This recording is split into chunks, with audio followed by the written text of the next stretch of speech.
Bismillahirrahmanirrahim. Assalamualaikum warahmatullahi wabarakatuh. Nama saya Muhammad Luqman bin Zulkarnain. So hari ni saya nak terangkan berkenaan penggunaan Genially untuk kita buat game. So lebih kurang game based learning lah. Macam untuk hari ni kita guna app Genially. So first sekali app Genially ni just search kat Google. Lepas search tu just login lah. Macam saya dah login siap-siap. So lepas kita dah login, mula-mula kita akan dapatkan interface home. So kalau tengok kat app Genially ni, dia ada banyak template lah sebenarnya.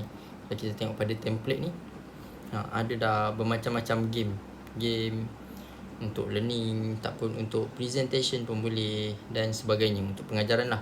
So macam yang dah saya edit, macam dekat boleh kita tengok. Contoh matematik, saya ambil topik matematik. So dibawa dekat satu interface lain. Okay.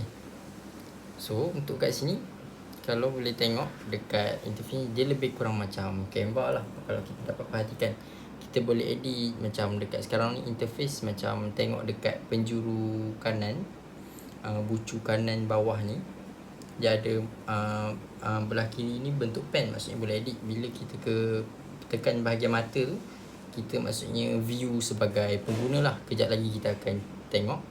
So untuk ni bagi edit dulu. Kalau macam contoh soalan macam ni, kita dah setkan kan soalan dia.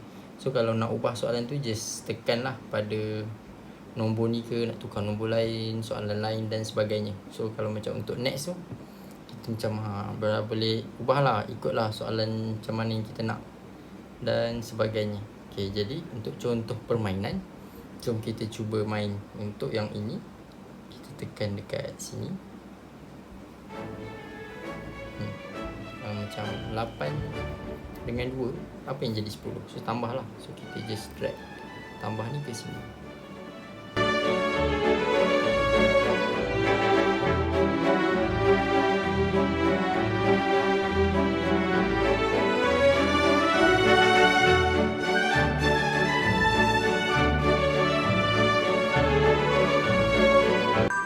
So kalau katalah kita terbuat salah satu, kita contoh letak